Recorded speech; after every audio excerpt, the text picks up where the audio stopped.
Bonjour à toutes et à tous, merci de nous avoir rejoints pour ce webinaire sur le thème Intégrer une IA générative en entreprise, quel encadrement juridique?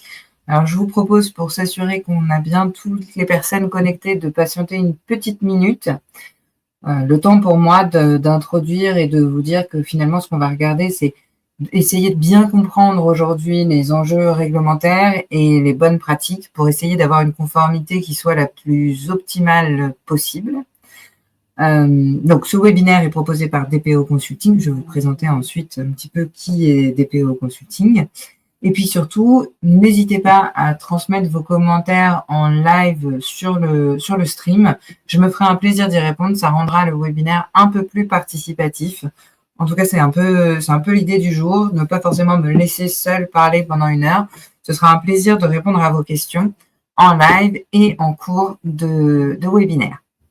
Alors, donc peut-être pour vous donner quelques éléments sur ce qu'on va regarder aujourd'hui, sur à la fois comprendre le cadre juridique qui est applicable aux IA génératives. Je ne vais pas revenir sur ce qu'est une intelligence artificielle générative. Je pars du principe que tout le monde autour de la table saura un petit peu de quoi on parle. On va regarder comment est-ce qu'on peut identifier les principaux risques légaux et les obligations pour l'entreprise, et puis découvrir les bonnes pratiques pour une intégration conforme. Donc, on rentrera un peu plus dans le concret, dans le vif du sujet, de façon un peu graduée. On va commencer par dresser le cadre général, ce que ça signifie d'un point de vue juridique en termes de droits et obligations, et puis en fait, concrètement, qu'est-ce qu'on met en place pour y arriver. Bonjour, je vous vois plein de bonjours en ligne. Merci pour votre présence et bonjour à tous dans cette belle journée ensoleillée. Ça fait plaisir. Alors peut-être juste rapidement pour vous préciser qui je suis, parce que c'est pas forcément évident. Donc moi, je suis Marine Broglie, je suis la fondatrice d'un cabinet spécialisé en protection des données et en conformité réglementaire applicable à la data d'une façon générale, avec un enjeu, évidemment, les réglementations applicables en matière de protection des données personnelles, les réglementations telles que le RGPD, les réglementations applicables à la partie cybersécurité, notamment DORA, NIS2, et enfin, la troisième volet qui est plutôt lié à l'exploitation de la donnée et qui là concerne concrètement l'intelligence artificielle, mais pas que. Ça peut être aussi d'autres innovations technologiques telles que la blockchain ou autres. On est le premier DPO externe en France. On a fait un peu plus de 800 missions avec une croissance qui ne faiblit pas sur notre activité. Ce qu'on fait aujourd'hui, c'est plusieurs éléments. La partie consulting, donc là, en l'occurrence, il s'agit vraiment de construire une conformité réglementaire sur les enjeux liés à la protection des données d'une façon générale et à l'exploitation de cette donnée.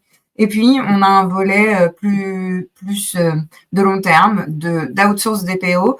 On réfléchit à un volet aussi de Digital Ethics Officer. Aujourd'hui, c'est pas encore une offre qu'on propose, mais on réfléchit aussi à cette proposition-là. Voilà. On édite un logiciel qui s'appelle MyDPO, qui permet de gérer et de monitorer la compliance d'une façon générale à toutes les réglementations applicables à la data. Et enfin, on est représentant UE, donc avec un volet international. Très rapidement, quelques-unes de nos références, c'est pour vous montrer que c'est des sujets sur lesquels on travaille pour de grands groupes aujourd'hui, des structures plus petites aussi, à taille plus humaine, et sur lesquelles on intervient dans leur conformité à l'AI Act notamment. Le sujet du jour est vraiment sur la partie intelligence artificielle. Alors, pourquoi on en parle? D'abord parce que effectivement, on a une popularisation qui date finalement d'il n'y a pas si longtemps que ça, puisque l'avènement de ChatGPT pour le grand public, c'est 2022, donc c'est très très récent. Et puis finalement, les personnes qui en ont le plus entendu parler, c'est même 2023, voire une généralisation complète à 2024.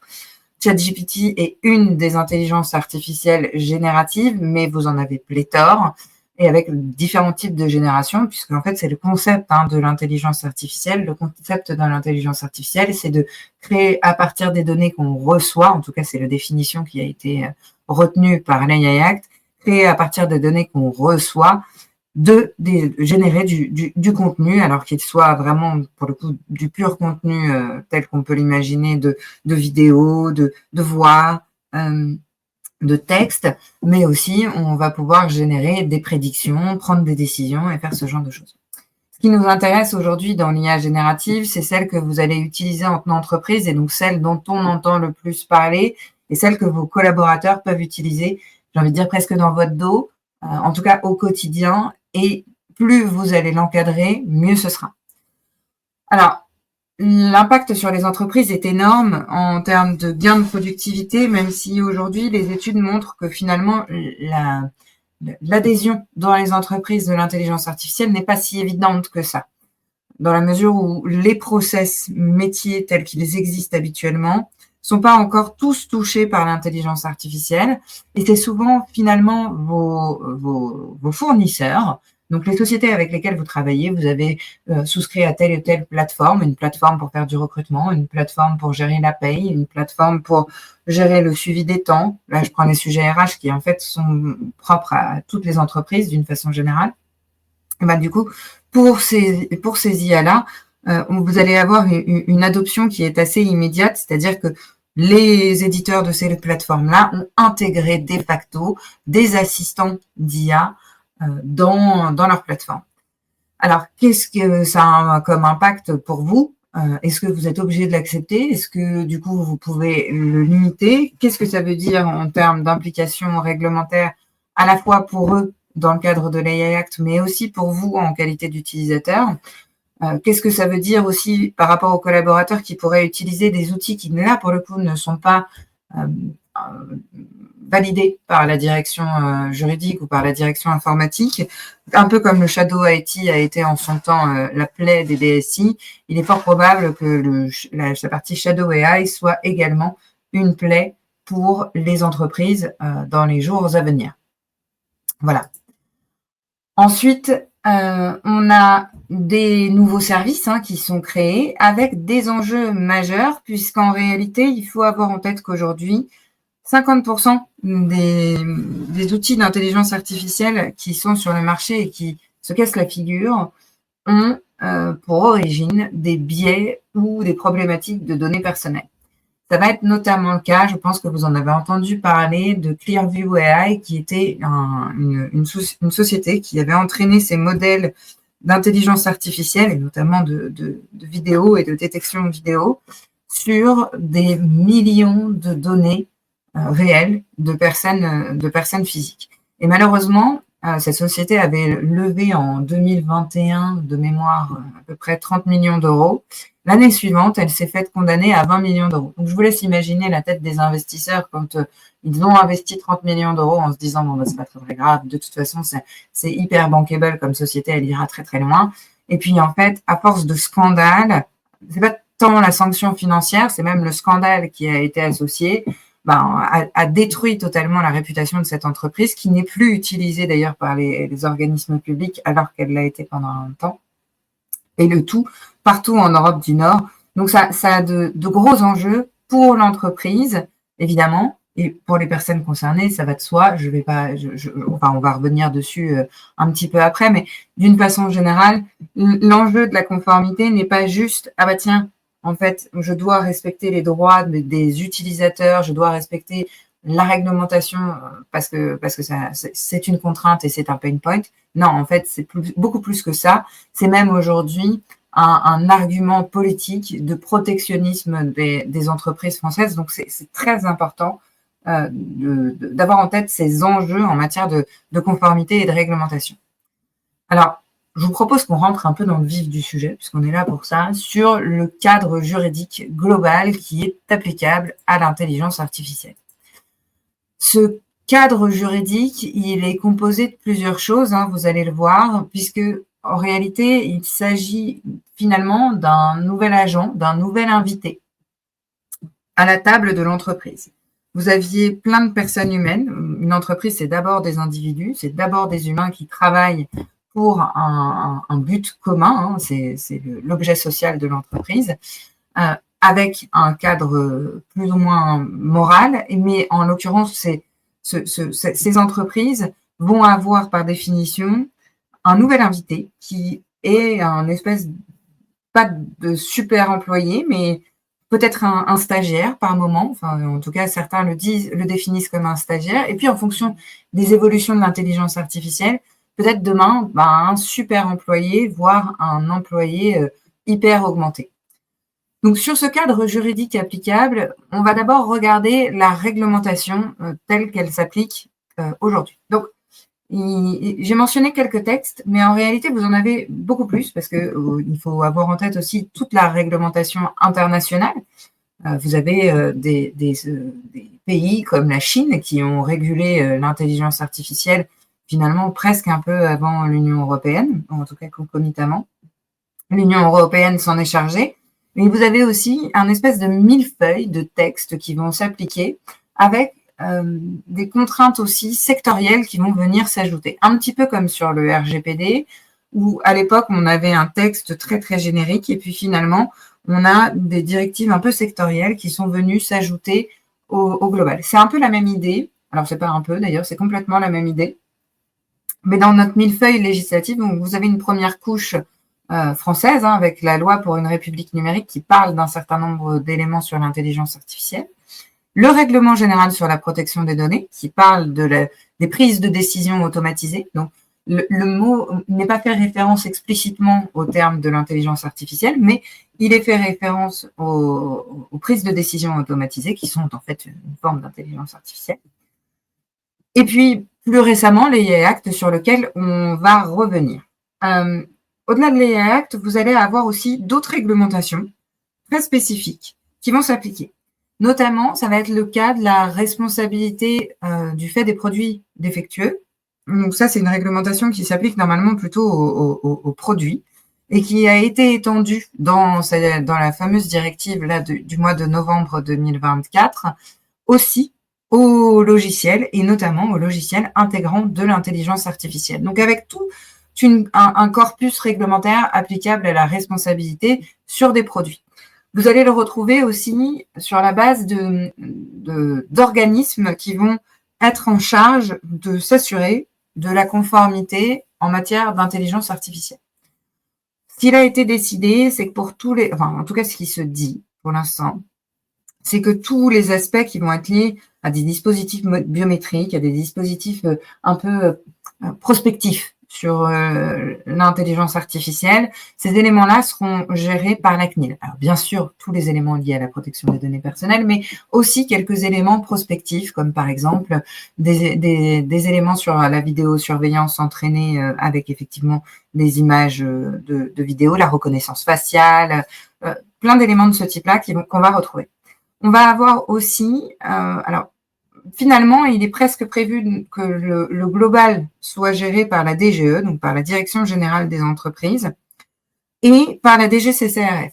Ça a un impact énorme, puisque la CNIL, pour rappel, c'est pas beaucoup de monde pour gérer la conformité et pour faire des contrôles. La CNIL, au total, c'est 200 personnes, et sur ces 200 personnes, vous avez un grand nombre qui font aussi du conseil et qui ne font pas que des contrôles.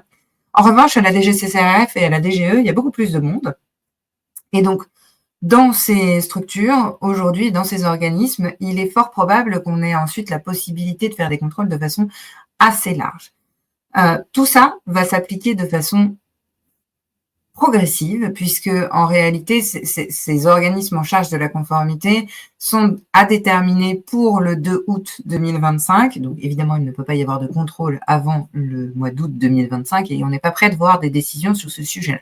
Pour autant, vous allez voir qu'on va avoir quand même déjà des décisions sur des sujets qui sont liés à la propriété intellectuelle, notamment, qui sera un véritable enjeu dans l'usage de l'intelligence artificielle.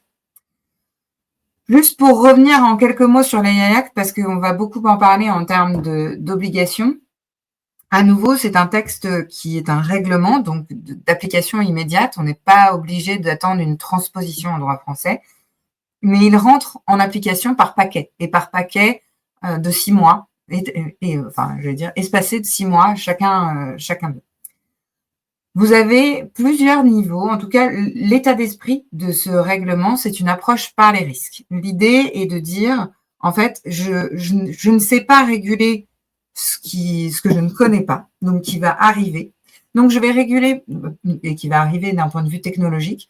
Donc, je vais réguler par l'usage, c'est-à-dire par l'usage que l'humain peut faire de ces innovations. Et donc, dans ces usages, on va, un petit peu comme sur le RGPD où on va raisonner par finalité, là, on va raisonner par cas d'usage et sur chacun de ces cas d'usage, on va avoir une approche par les risques.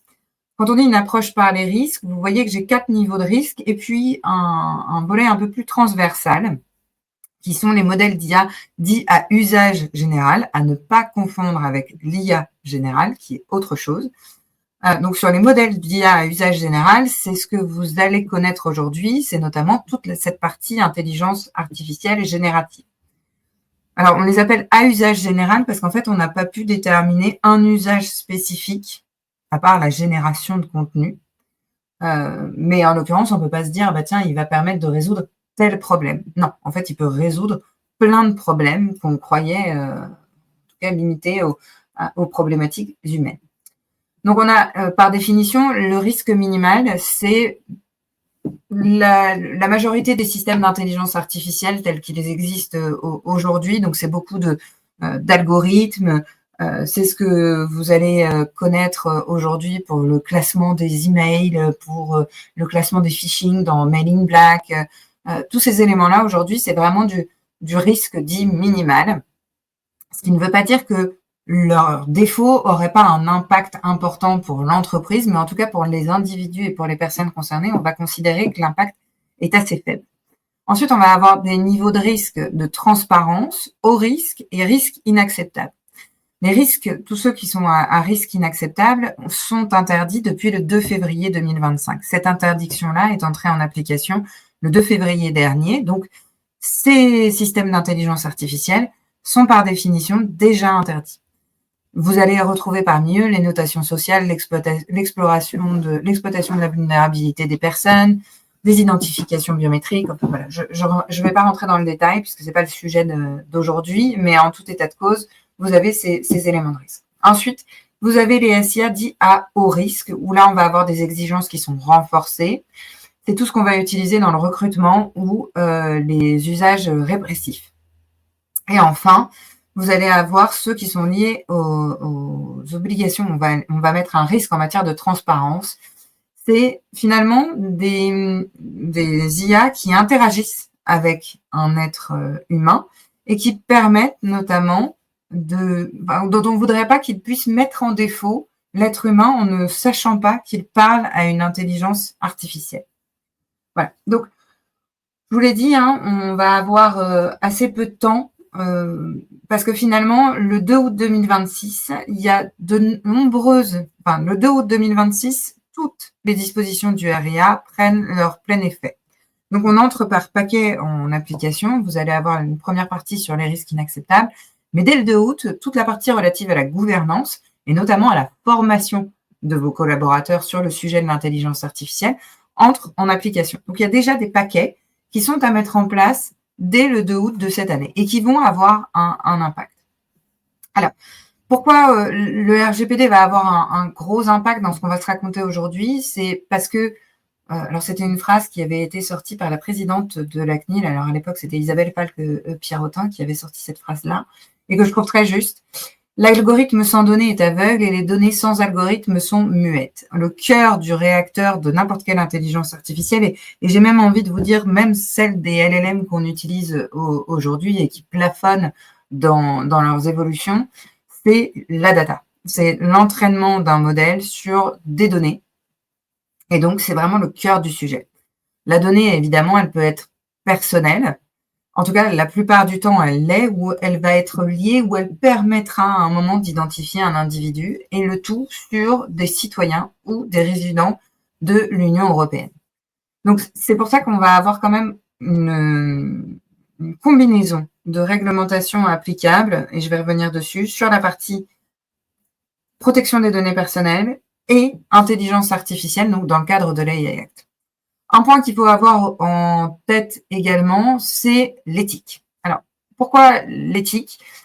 C'est hyper important parce qu'en réalité, aujourd'hui, ce qu'on essaye de faire, c'est de simuler une pensée humaine. Donc, c'est important ce que je dis là ici, puisqu'en fait, ce qu'on fait, c'est de la simulation, donc d'intelligence humaine qu'on a essayé de simuler via une intelligence artificielle.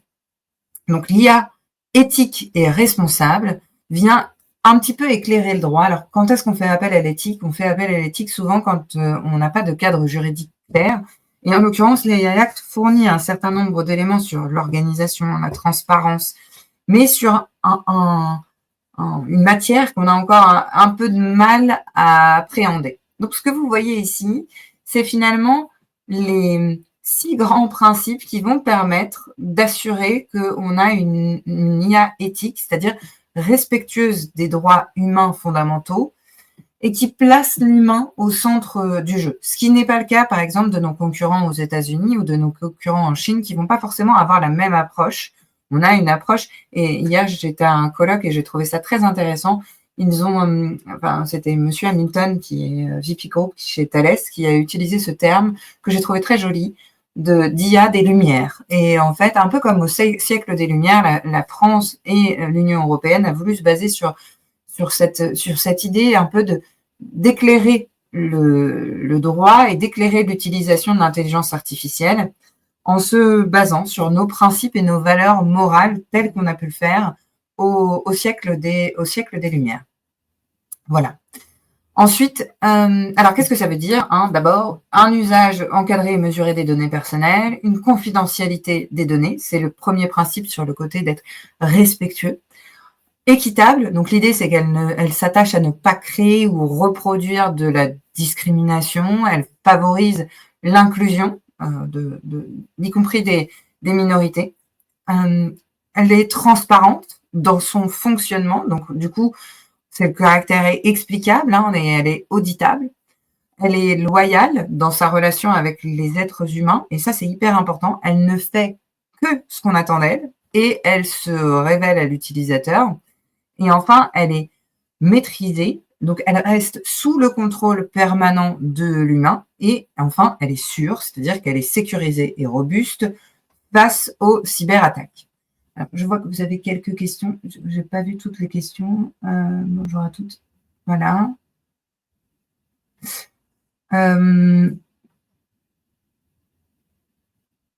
J'ai pas vu la question de Juliette, mais c'est pas très grave. Alors, en revanche, par contre, les critères doivent-ils être cumulatifs? Bien sûr, tous ces critères sont cumulatifs pour préserver les droits des individus. Alors, je voulais faire un point qui me semble absolument indispensable aujourd'hui sur la partie de la propriété intellectuelle. Déjà parce que ça fait énormément débat. Et ensuite, parce qu'on se dit, ah bah tiens, il n'y a pas de réglementation sur le sujet. Alors, c'est pas tout à fait vrai. Vous avez d'abord une directive européenne sur la propriété intellectuelle qui aborde non pas directement l'intelligence artificielle, mais qui, dans ses principes, est suffisamment générique pour encadrer la problématique de l'usage de l'intelligence artificielle, avec 2 volets qui sont absolument indispensables et sur lesquels on va rentrer un petit peu plus dans le détail, que sont l'entraînement des modèles sur des données qui sont protégées. Et quand on dit des données protégées, on pense aux œuvres, mais en réalité, il n'y a pas que les œuvres. Vous pouvez aussi aller sur le sujet des bases de données qui sont protégées au titre du Code de la propriété intellectuelle et par cette directive européenne par ailleurs.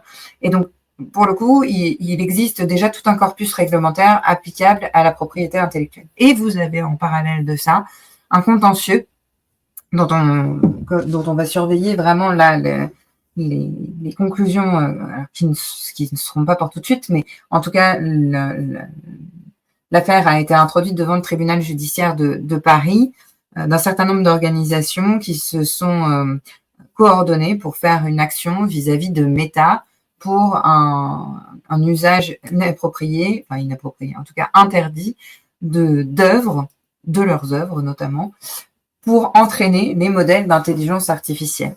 Et donc, l'objectif, c'est de faire reconnaître leurs droits d'auteur sur ce sujet-là. Autant vous dire que c'est pas quelque chose qui va être forcément extrêmement facile. Donc, du coup, ça, c'est un point sur lequel on reviendra, en tout cas dans les prochains webinaires, pour vous tenir informé de l'évolution de cette jurisprudence qui, je l'espère, sera assez favorable et sur laquelle il faut se poser vraiment des bonnes questions sur ce qu'on veut pour l'être humain demain. Donc, aujourd'hui, vous avez vraiment différents types, et ça c'est un vrai sujet, c'est-à-dire que vous n'allez pas avoir le même système de valeurs aux États-Unis, en France ou en Chine sur le fait qu'on soit sur des éléments de propriété intellectuelle ou non. En l'occurrence, et ça c'est important parce que ça a un impact sur demain, vous avez un collaborateur qui génère une image. Au-delà du fait qu'il va devoir préciser que cette image a été générée avec le concours d'une intelligence artificielle, dans la mesure où l'IA serait générée à 100% le contenu serait généré à 100% par une IA, on va considérer aux États-Unis qu'il n'est pas protégeable. En revanche, on va considérer qu'il faut un apport humain suffisant. Et quand on dit un apport humain suffisant, aux États-Unis, c'est l'année dernière où une première œuvre a été protégée. Alors en plus, vous savez que c'est le bureau des copyrights aux États-Unis, donc c'est pas tout à fait le même fonctionnement sur la partie propriété intellectuelle, puisque l'idée est de libre parcours en droit européen, mais c'est pas le cas aux États-Unis. Et donc dans cette œuvre-là, la personne a démontré qu'elle avait eu un impact absolument important, puisqu'elle avait fait, je sais plus, je crois que c'est une quarantaine de prompts différents pour arriver au résultat qui l'intéressait, et donc à considérer cette œuvre comme une œuvre protégeable. C'est la première œuvre aux États-Unis qui a été reconnue comme telle. Mais d'une façon générale, ce qu'il faut retenir, c'est qu'aux US, vous allez avoir un concept qui est, si l'œuvre elle est 100% générée par une IA, elle n'est pas protégeable. En revanche, si elle est générée avec le concours d'un humain, elle le sera beaucoup moins. Donc, en UE, au sein de l'Union européenne, on a plusieurs directives, je vous le disais, qui nous permettent finalement de contourner un petit peu le sujet. Donc, la première, c'est la directive européenne de 2019 sur le droit d'auteur, dans le cadre d'un marché unique qui consacrait déjà des exceptions légales pour ce qu'ils appelaient le text and data mining, c'est-à-dire le TDM. Donc, ces dispositions ont été transposées par chacun des États membres, alors avec quelques différences, ce qui fait qu'on aura probablement un petit peu de forum shopping entre les différents pays de l'Union européenne. Mais en tout cas, l'idée, c'est que on autorise la reproduction et l'extraction d'œuvres protégées pour des finalités d'analyse de données, ce qui couvre évidemment l'entraînement des IA. Alors, pas pour tous les usages, et là encore, on va se retrouver sur le sujet de l'usage. D'abord, si l'exploration est effectuée à des fins de recherche scientifique par des organismes qui sont dédiés, ou pour tout autre usage, à condition que les données utilisées soient licites et que les titulaires des droits n'aient pas expressément réservé leurs droits. Donc, en gros, on permet l'entraînement d'une IA sur des œuvres protégées, sauf si l'auteur a émis une réserve. Donc ça, c'est ce qu'il va falloir retenir. En parallèle, vous allez avoir des obligations qui sont renforcées en matière de transparence, et je vais revenir dessus parce que ça veut dire que demain, si vous voulez générer un contenu et l'utiliser notamment dans votre communication sur LinkedIn, vous allez devoir préciser comment ce contenu a été généré et s'il a été généré par une IA. Je vous ai mis aussi quelques litiges récents, c'est pour vous montrer à quel point ce nouvel intrus au sein de l'entreprise pose question, soit pour l'entraînement, et alors là principalement aujourd'hui sur l'entraînement, mais petit à petit, au-delà de l'entraînement, c'est la génération de ces œuvres, est-ce qu'elle est protégeable ou non, et dans quelle mesure quelqu'un qui aurait généré du contenu peut ensuite d'abord être évidemment responsable, mais aussi au-delà de sa pure responsabilité, s'enorgueillir de droits sur ces œuvres-là ou en tout cas en réclamer la paternité. Et d'ailleurs ça pose une question plus générique, est-ce que le fait d'être un bon prompteur et d'arriver à prompter de façon très efficace une IA fait de vous une personne en capacité d'avoir un titre presque d'auteur. À cet égard, il y a juste une affaire dont je parle très très rapidement parce que je l'ai trouvée très très intéressante. C'est l'Obs qui a demandé à une personnalité qui communique beaucoup sur LinkedIn de prompter une IA pour générer un texte de 3000 mots avec une première phrase imposée et une dernière phrase imposée. En parallèle de ça, elle a demandé à l'un des plus grands auteurs français de faire la même chose. Les deux textes ont été produits et ils ont été publiés dans l'Obs. Et ils ont ensuite été comparés par une autre IA qui a considéré aujourd'hui que le meilleur texte des deux était celui généré par l'IA.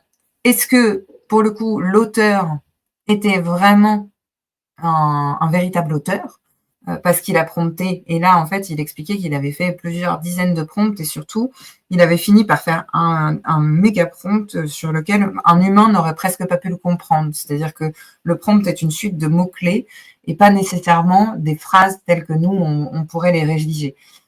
Et en fait, ce savoir-faire-là, est-ce qu'il est protégeable? Est-ce que ça fait de lui une création au titre de la propriété intellectuelle? Ça fait aujourd'hui débat. Mais dans ce qui va vous intéresser, vous, sur ce cadre juridique, dans l'exploitation quotidienne, la vraie question, c'est est-ce que ce que vos collaborateurs créent en matière d'intelligence artificielle générée, là, pour le coup, est-ce qu'on va considérer que c'est soumis ou non au droit de la propriété intellectuelle? Vous voyez qu'aujourd'hui, ça fait encore débat à la fois sur comment ça a été entraîné. De la même manière, si vous entraînez des systèmes d'intelligence artificielle sur des données aujourd'hui potentiellement publiques, sur des ouvrages que vous avez, vous, produits parce que vous êtes une maison d'édition, est-ce que pour autant vous en avez le droit? Est-ce que les licences qui vous étaient accordées à ce moment-là vous le permettent ou non? C'est un vrai sujet, et un vrai sujet qui est aujourd'hui, qui donne lieu à des débats intenses avec des préjudices qu'on peut imaginer très lourds sur les personnes. Alors, je vous propose qu'on parte désormais sur le sujet de la responsabilité et des risques juridiques. Pour ça, il va falloir comprendre juste 2-3 éléments sur les risques d'une façon générale liés à l'intelligence artificielle. Ces risques, ils ont été classés par plusieurs universités, au premier rang desquelles Stanford et le MIT, qui pour le coup travaillent beaucoup sur ces sujets-là, avec 4 grands types de risques et différents types d'erreurs. 2 grands types d'erreurs et 4 grands types de risques. Ces risques sont tout d'abord évidemment les biais. Alors, les biais, c'est le côté erreur, c'est-à-dire qu'en fait, ce sont des erreurs qui vont être liées à la conception. Par exemple, je ne vais pas avoir suffisamment de représentation. Donc, dans ces erreurs, d'abord, on peut avoir un manque de représentativité. Déjà parce qu'il peut y avoir des cas réels qui n'ont pas été pris en compte dans des données d'entraînement.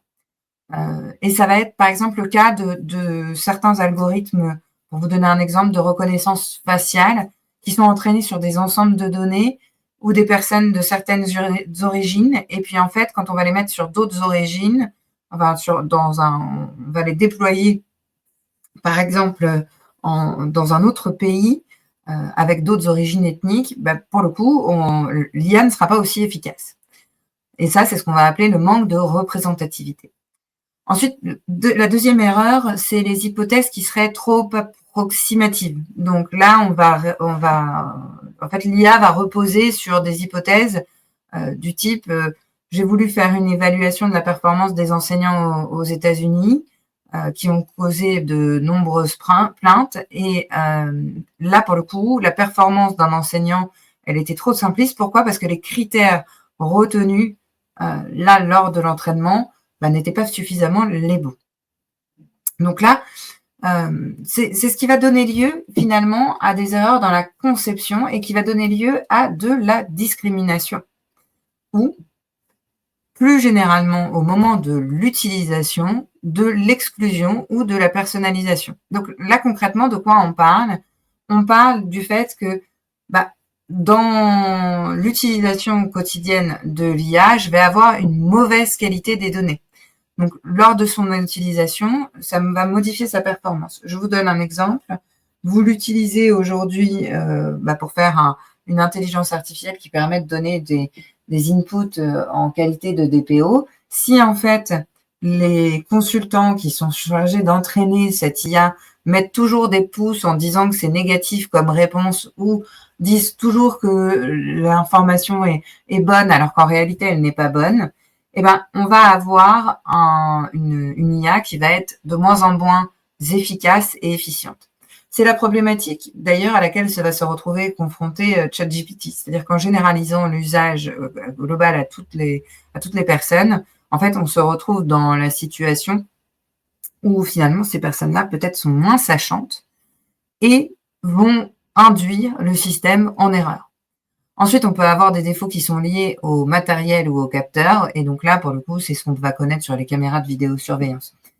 Dans les autres risques, on va avoir effectivement la personnalisation et la personnalisation en outrance. Je pense que vous avez tous entendu parler de ce qu'on appelle l'enfermement algorithmique qu'on va retrouver sur les réseaux sociaux, qui va finalement nous présenter toujours les mêmes typologies d'informations en fonction des sites qu'on a pu identifier. Et donc, en fait, notre esprit critique et le faisceau selon lequel on voit un certain nombre d'informations est complètement en effet tunnel. Et c'est ce qu'on. Alors, ça peut être ça, ce type de personnalisation, ou ça peut être une mauvaise personnalisation, c'est-à-dire que pour le coup, on va se retrouver avec des contenus que je n'aurais pas sollicité, que je n'aurais pas aimé, que je n'aurais pas voulu voir.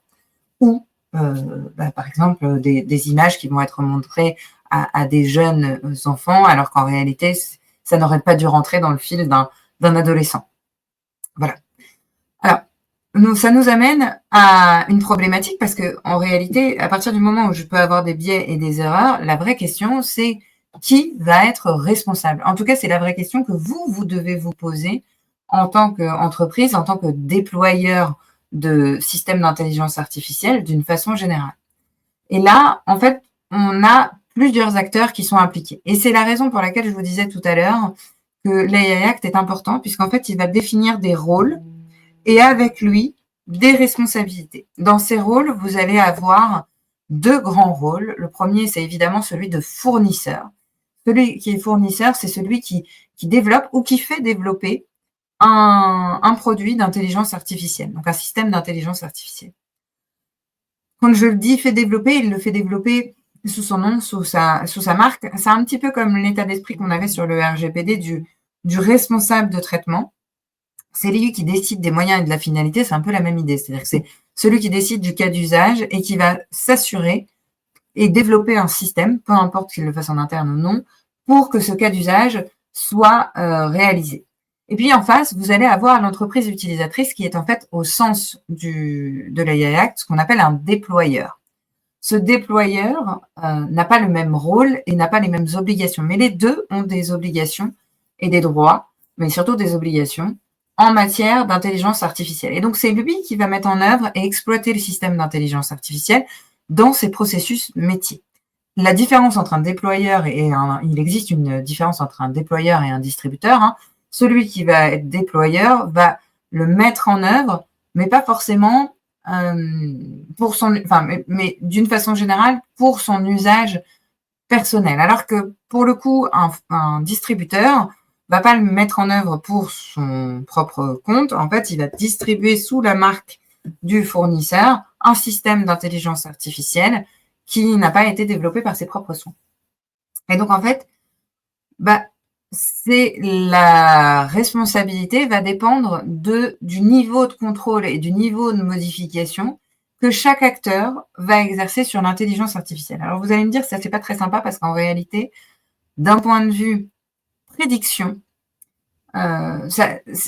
prédiction du risque et de la responsabilité, ça crée une espèce de zone grise et de zone de risque. C'est la raison pour laquelle la contractualisation va être probablement l'un de vos enjeux primordiaux, c'est-à-dire s'assurer d'avoir contractualisé en bonne et due forme, mais je vais revenir sur le sujet, avec le fournisseur de l'intelligence artificielle pour bien établir les rôles et les responsabilités de chacun.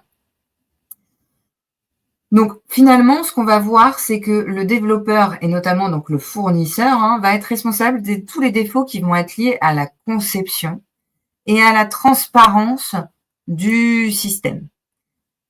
Notamment, il va avoir en qualité de fournisseur dans le cadre de l'AI Act plusieurs obligations. Déjà des obligations en matière de conformité réglementaire. C'est lui qui va devoir garantir la transparence, la robustesse et la sécurité du système d'intelligence artificielle. C'est lui qui va devoir aussi construire toute la documentation qui permet l'évaluation des risques. Donc pour les SIA qu'on dit à haut risque, ceux que je vous ai présentés tout à l'heure, je vais devoir faire une analyse d'impact du SIA. Et donc, là, on n'est pas sur l'analyse d'impact telle qu'on l'entend au sens du RGPD, même si celle-ci devra être effectuée en plus. Vous allez devoir effectuer une analyse d'impact, tant d'un point de vue environnemental que d'un point de vue cybersécurité, que d'un point de vue sociétal, des droits fondamentaux sur les individus. C'est lui aussi qui va être en charge de faire un suivi des performances et donc de s'assurer que le système d'intelligence artificielle ne raconte pas n'importe quoi. Et ça, c'est très important. C'est lui aussi qui va avoir toute la responsabilité relative à l'explicabilité. Donc, c'est lui qui doit s'assurer que les informations sur le fonctionnement de l'algorithme sont toujours disponibles. Et puis surtout, il va devoir aussi faire tous les correctifs. Et donc, il va être en charge de la mise à jour et de la maintenance du SIA. Donc, s'il y a un défaut intrinsèque, c'est lui qui va finalement être totalement responsable. Et finalement, l'entreprise utilisatrice, donc vous, potentiellement demain aussi, donc on peut se dire, ah bah oui, non mais moi en fait, je ne suis qu'utilisateur, et je vais vous donner un exemple, une direction juridique qui utilise un outil de Contratech dans lequel je vais avoir un modèle d'intelligence artificielle sur lequel je peux lui poser des questions, ou même un outil qui permet de sélectionner des CV. En fait, en tant qu'entreprise utilisatrice, c'est un peu comme le sous-traitant dans le cadre du RGPD. Je peux pas dire, en fait, moi, c'est pas moi qui ai développé le système d'intelligence artificielle, je suis pas concernée par ce qu'on doit faire. Non, non. Bien au contraire, vous êtes totalement concerné. Vous êtes concerné finalement sur l'usage qui doit être conforme et supervisé. A fortiori, quand l'outil va permettre de prendre des décisions ou d'automatiser un certain nombre de processus. Donc, par exemple, dans les décisions, c'est tiens, j'exclus ce CV-là du processus de recrutement, ou tiens, finalement, vous n'avez pas le droit à telle prime, ça n'est pas possible. Vous allez être aussi pouvoir, donc dans la mauvaise utilisation ou le paramétrage, ça va être, je vais utiliser une IA de manière inadéquate, c'est-à-dire sans supervision humaine, et donc par exemple, je vais faire un refus systématique parce que je vais mal paramétrer mon outil et je vais faire un refus systématique de tous les CV qui viennent de telle ou telle région, sous prétexte qu'ils viennent de telle ou telle région ou de tel ou tel département, si on voulait aller plus loin dans la discrimination. Ça peut être aussi un non-respect du RGPD, parce que si vous traitez des données personnelles, l'utilisateur doit en garantir, enfin l'entreprise utilisatrice devra en garantir la conformité. Donc notamment tout ce qui est lié à la transparence, la minimisation des données et le droit des personnes. Vous allez aussi rester responsable de tout ce qui pourrait être lié aux effets sur les employés et les clients, et aussi sur toute l'interprétation et la validation des résultats. Et alors ça, c'est très important parce qu'on a déjà une première jurisprudence sur le sujet, une jurisprudence qui est canadienne, pour le coup, mais en réalité, il y a peu de chances que ce soit différent en France parce que le corpus réglementaire est assez similaire, qui concerne une compagnie aérienne qui est dans le cadre d'un bot qui permettait de répondre aux demandes des clients, a accordé un remboursement à un individu d'un ticket d'avion, et il l'a accordé de façon en dehors des clous et des règles de l'entreprise. Et donc, évidemment, l'entreprise s'est retournée contre l'éditeur en disant non mais attendez, c'est pas possible, il a fait des erreurs. Et en fait, le juge a considéré que certes, l'entreprise éditrice était responsable des erreurs qui pouvaient être faites par la conception, mais qu'en réalité, comme le fine-tuning et l'entraînement avaient été faits sur les règles de l'entreprise canadienne, donc de cette fameuse compagnie aérienne, en fait, à partir de ce moment-là, elle en devenait responsable aussi vis-à-vis de ses clients, puisque c'est elle qui portait d'abord le cas d'usage et qui avait permis le paramétrage de telle ou telle manière du système d'intelligence artificielle. Donc ça, c'est un point important parce que finalement, vous allez avoir une notion qui est assez nouvelle dans le cadre de l'AI Act. Alors, vous allez me dire, les Canadiens ne sont pas européens, mais quand bien même, ça va s'appliquer en France rien que pour cette partie-là.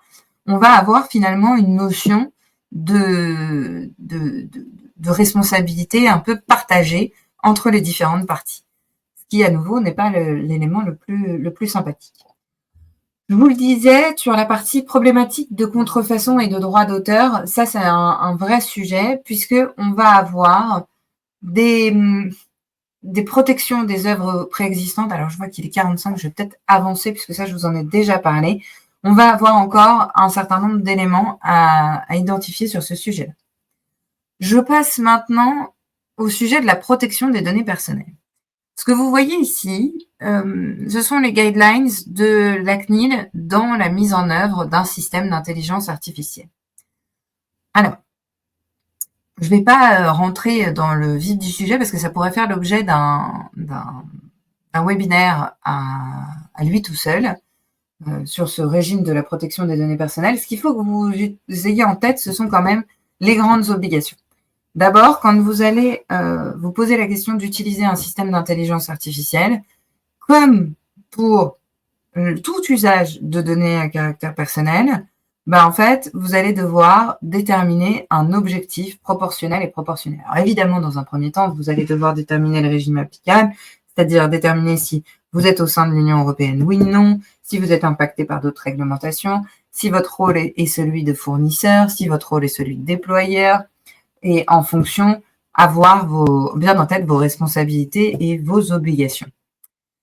Sur la partie définition d'une finalité, en fait, il s'agit ici de regarder le cas d'usage de l'intelligence artificielle et de le transformer en finalité au sens du RGPD.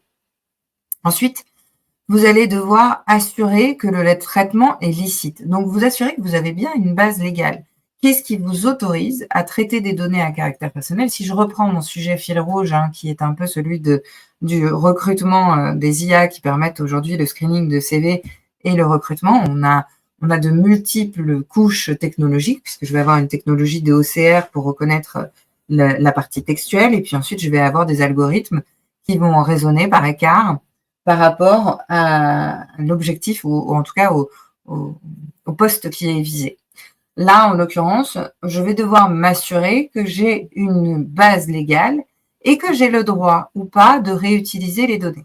Concrètement, ça veut dire que si les personnes me donnent leur CV, qu'est-ce qui m'autorise à l'utiliser? Est-ce que c'est sur la base d'un consentement et donc la personne a accepté de partager ces informations, ou est-ce que c'est sur la base de l'exécution d'un contrat, ou est-ce que c'est sur la base de l'intérêt légitime? Ce sont des choses qui seront à définir. En plus de ça, il faut que je me pose la question de, OK, si je prends tous ces CV, c'est bien, mais est-ce que je peux réutiliser ces données ou non? Et donc, en fait, là, je ne rentre même pas sur les questions des données d'apprentissage. Là, je parle juste même d'un SIA que vous allez choisir du marché. Et pour le coup, qu'est-ce qui vous autorise ensuite, éventuellement, à réutiliser ces données ou pas? Évidemment, à partir du moment où vous allez avoir un système d'intelligence artificielle, vous allez quasiment systématiquement, j'allais dire à 98% des cas, devoir effectuer une analyse d'impact sur la protection des données. Ça va être une de vos obligations.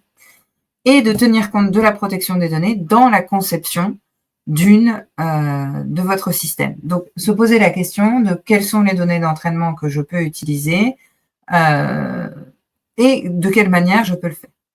Tenir compte de la protection des données dans la gestion des données ensuite, dans la collecte et dans la gestion des données. Donc ça, ce sont des points importants. Alors, vous allez me dire aujourd'hui, et vous avez raison, c'est ce que je vois dans les commentaires, Florence, est-ce qu'il y a des outils aujourd'hui qui seraient équivalents à ChatGPT pour lesquels nous savons que l'usage est sécurisé et donc qu'il n'y aura pas d'exploitation des données personnelles ou confidentielles? Je vais vous dire que c'est pire que ce qu'on pensait, puisqu'en l'occurrence aujourd'hui, vous avez une structure comme Mistral AI ou Fleuron de la French Tech, si l'on en croit de nombreux journalistes et de nombreuses grandes voix qui s'expriment sur LinkedIn.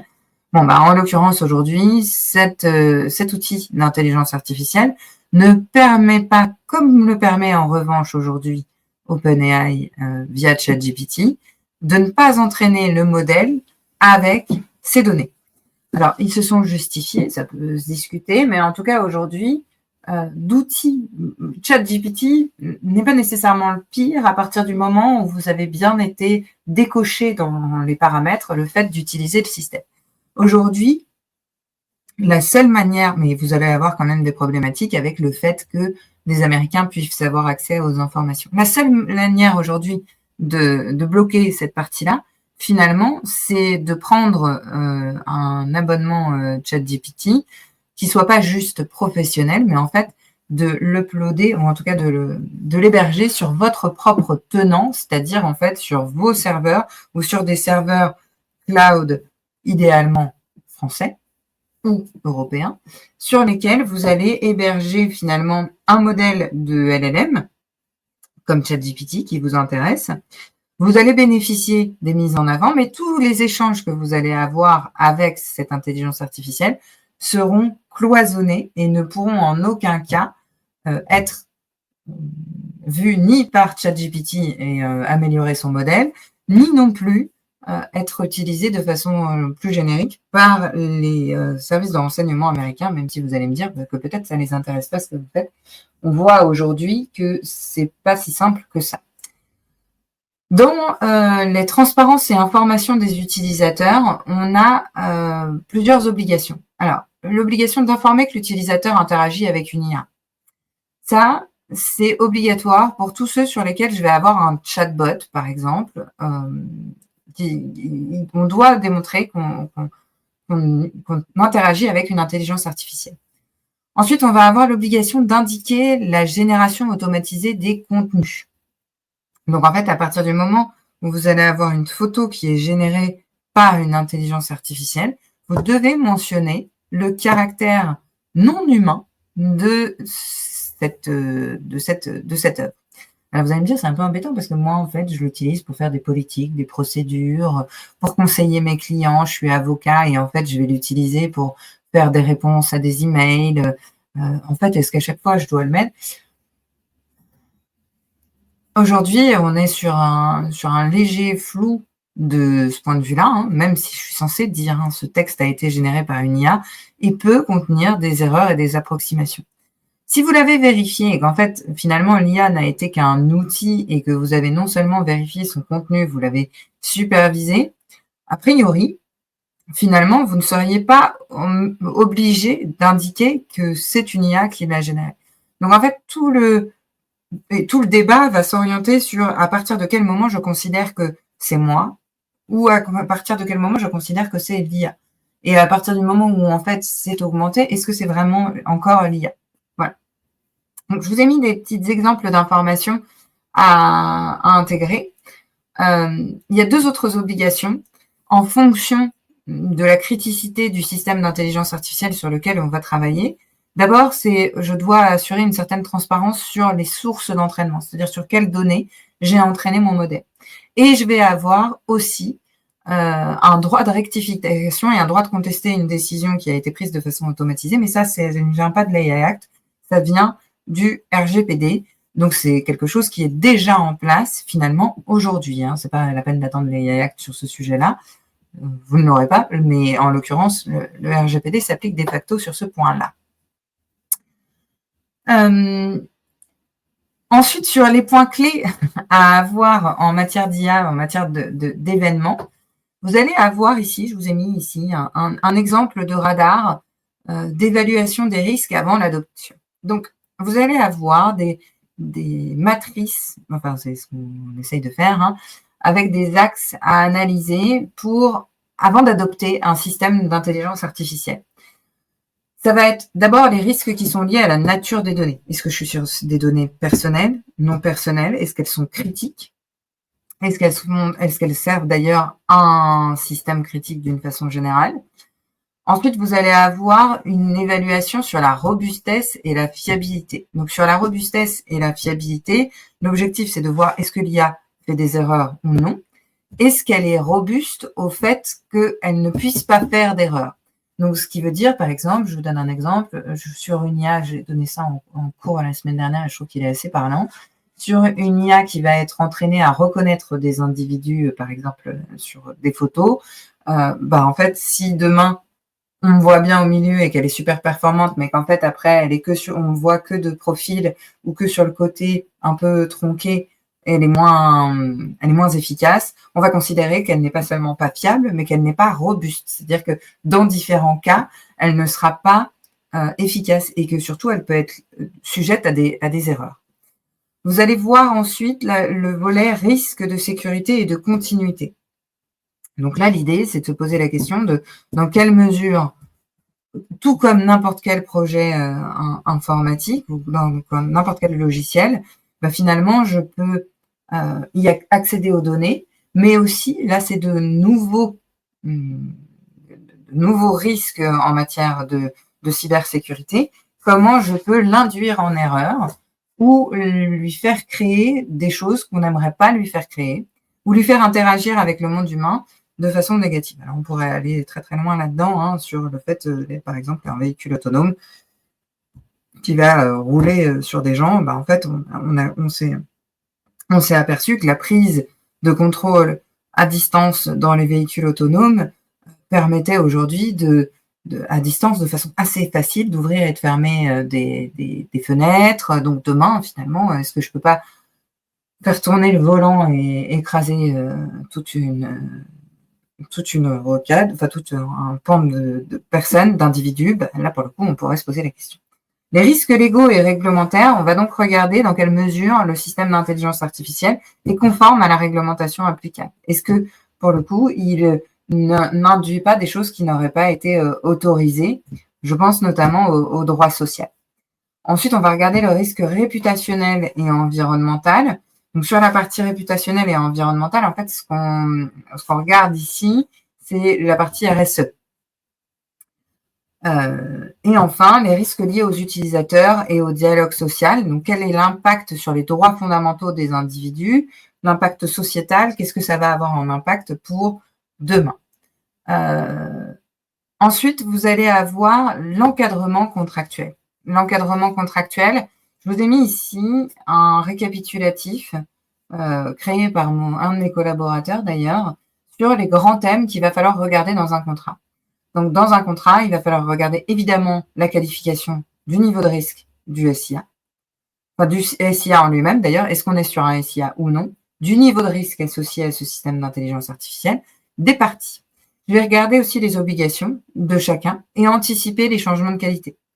Ensuite, je vais regarder la transparence. Quelles sont les capacités du SIA? Comment est-ce qu'il fonctionne? Quelles sont ses limites? Comment est-ce que c'est documenté? Je vais regarder la conformité au RGPD, à la législation d'une façon générale. La maintenance, par qui elle est portée, quelles sont ses limites, comment je peux les prévoir. Et puis ensuite, la partie sécurité, en amont et en aval. D'une façon générale, je vais devoir effectuer une supervision humaine sur la transparence. Donc, vous avez différents types d'IA, que sont les IA assistives, semi-autonomes ou totalement autonomes. Alors, quand on dit autonome, c'est même totalement autonome, c'est pas un 100% autonome. Je vois qu'on arrive bientôt à la fin, donc je me dépêche sur cette partie-là. Lorsque vous allez déployer un SIA, vous devez vous assurer que la supervision humaine, elle est bien effective. Et donc, en fait, les humains doivent comprendre l'intelligence artificielle et être capables de corriger ses décisions. C'est pour ça que l'un des points clés de l'intelligence artificielle, c'est la formation des équipes. Ensuite, je dois avoir une supervision qui est adaptée au risque. Plus je vais avoir un impact fort sur les individus, c'est-à-dire que je les prive d'un droit, par exemple, ou je les exclus d'un service, plus ma supervision doit être rigoureuse. Et ensuite, ma supervision, elle doit être documentée et traçable. Je dois pouvoir prouver qu'il y a eu une intervention humaine. Et un peu comme on prouvait les cases à cocher dans le cadre du RGPD, je vais devoir prouver aussi cette intervention techniquement. Je vous ai mis les 3 types d'entraînement et de supervision et telles qu'elles sont aujourd'hui reconnues par les experts. Donc, vous avez la première sur la supervision in the loop, on the loop ou out of the loop. La première, donc l'IA, c'est l'IA qui propose et l'humain qui valide. La deuxième, l'IA prend des décisions, mais l'humain surveille et peut intervenir. Et la troisième, l'IA agit seule et l'humain ne surveille qu'a posteriori. Celle-ci ne doit pas être réservée, évidemment, à des sujets sur lesquels je vais avoir des interactions. Voilà. Je vous ai parlé des formations des équipes. L'objectif pour moi, c'était d'arriver à tenir déjà en 1 heure ce sujet-là, ce qui n'est pas forcément hyper évident. Mais la base de la base, ça va être d'édicter au sein de vos entreprises une charte de l'intelligence artificielle. Pourquoi? Parce que vos collaborateurs peuvent l'utiliser au quotidien sans que vous en soyez informés. Et donc, quand bien même vous voulez les laisser faire, ce qui n'est une option, et vous ne voulez pas interdire, il faut que vous sachiez ce que vous acceptez ou non comme usage de l'IA. Par exemple, est-ce que vous acceptez que des communications au nom de l'entreprise soient générées par intelligence artificielle ou pas? Est-ce que vous acceptez que des contrats soient revus par des IA ou pas? Comment est-ce qu'on peut faire sur ces sujets-là? Et il faut surtout qu'ils comprennent les pratiques interdites, les contraintes réglementaires, les évaluations fournisseurs et les limites, évidemment, du modèle. J'avais prévu un petit cas une étude de cas dans la mise en conformité d'un projet IA. On n'aura pas le temps, malheureusement, aujourd'hui. Je vais peut-être juste prendre le temps de déborder 5 minutes pour répondre aux 2-3 questions que je vois. Alors, donc, sur des questions du style, j'essaie de voir vos questions. Comment inclure les clauses contractuelles avec un outil international ou national comme ChatGPT? Aujourd'hui, c'est pas du tout possible. Aujourd'hui, vous n'êtes pas du tout en position de force pour négocier.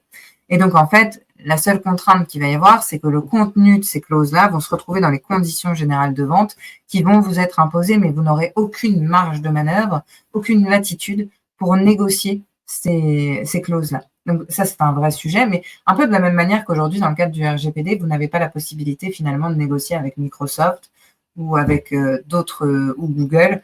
Ça ne se passe pas nécessairement super bien de ce point de vue-là.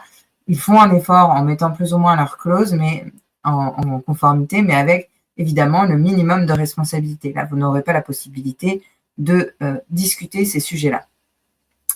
Il y avait une autre question. Je ne crois pas trop à une IAG sécurisée car fermée avec hébergement en France ou Europe, car très vite, en l'absence de sources d'entraînement, l'IAG n'existerait plus ou sera trop pauvre pour générer des contenus corrects. Alors, c'est à la fois vrai et faux.